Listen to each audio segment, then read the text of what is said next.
Bom dia. Quarta-feira, meio de semana, e nós aqui com o nosso compromisso diário, nossos grãozinhos no caminho, a leitura do Evangelho segundo o Espiritismo e do Livro dos Espíritos. O Evangelho nos traz hoje o capítulo 5, Bem-aventurados os aflitos, Justiça das aflições. As compensações que Jesus promete aos aflitos da terra não podem ocorrer senão na vida futura. Sem a certeza do futuro, essas máximas seriam um contrassenso. Bem mais, seriam um engodo. Mesmo com essa certeza, compreende-se dificilmente a utilidade de sofrer para ser feliz. Disse, para ter mais mérito. Mas então, pergunta-se, por que uns sofrem mais que os outros? Por que uns nascem na miséria e outros na opulência, sem nada terem feito para justificar essa posição? Por que para uns nada dá certo, enquanto que para outros tudo parece sorrir? Mas o que se compreende menos ainda é ver os bens e os males tão desigualmente repartidos entre o vício e a virtude. Ver os homens virtuosos sofrerem ao lado dos maus que prosperam. A fé no futuro pode consolar e levar à paciência, mas não explica essas anomalias que parecem desmentir a justiça de Deus. Entretanto, desde que se admita Deus, não se pode concebê-lo sem perfeições infinitas. Ele deve ser todo poder, todo justiça, todo bondade, sem o que não seria Deus. Se Deus é soberanamente bom e justo, não pode agir por capricho, nem com parcialidade. As vicissitudes da vida têm, pois, uma causa, e uma vez que Deus é justo, essa causa deve ser justa. Eis do que cada um deve compenetrar-se bem. Deus colocou os homens sobre o caminho dessa causa pelos ensinamentos de Jesus, e hoje, julgando-os bastante maduros para compreendê-la, a revelou inteiramente pelo Espiritismo, quer dizer, pela voz dos Espíritos.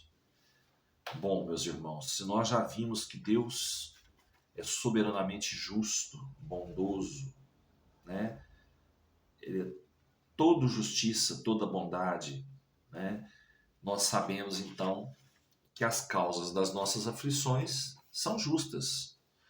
Quer dizer, nós que conhecemos a doutrina espírita, que acreditamos na reencarnação como resgate, como provas, como expiações, né, dos nossos erros do passado, de vidas passadas, nós temos que acreditar que se nós estamos aqui hoje sofrendo, vendo um outro que a gente julga ser ruim, prosperando, enquanto a gente que está trabalhando no amor, trabalhando na caridade, a gente está sofrendo. Nós temos que saber e entender que nós causamos isso lá atrás. Nós mesmos somos os causadores dos nossos sofrimentos hoje.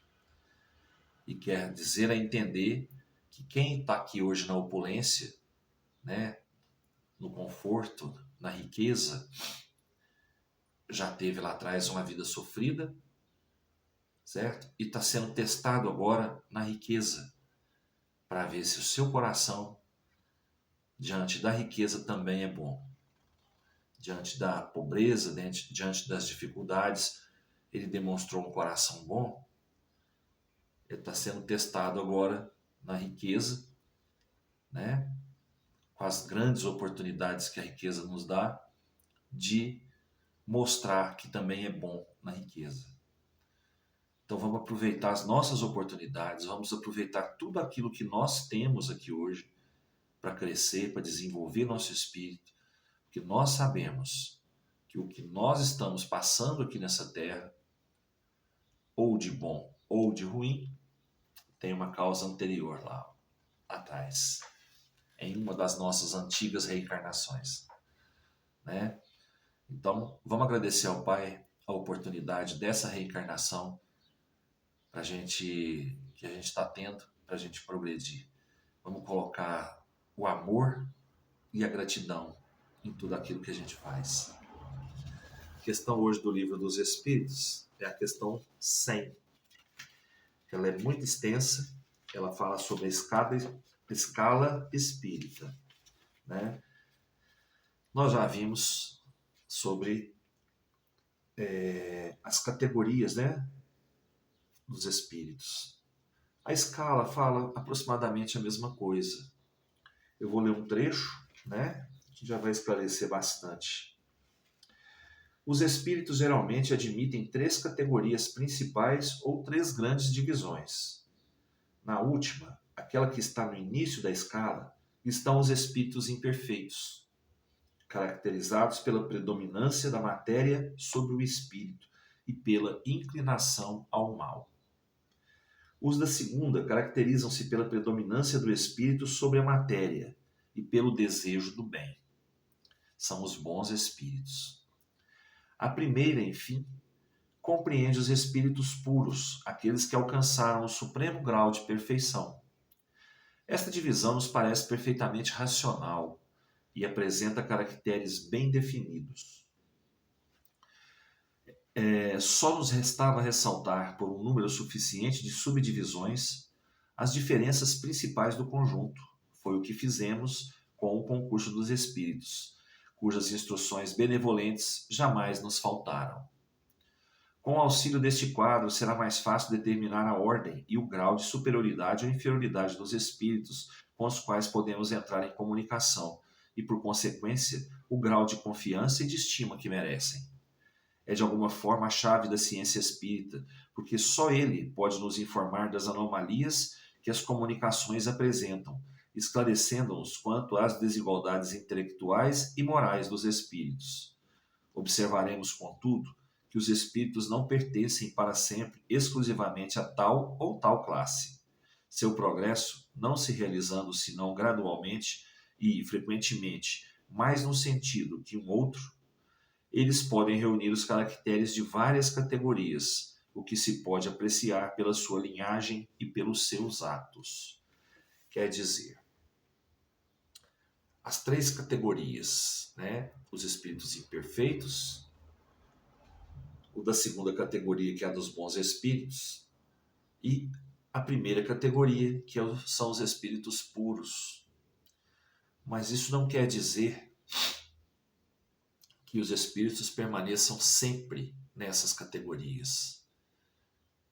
Eles estão sempre aprendendo, em aprendizado, e tendo as oportunidades de se melhorar.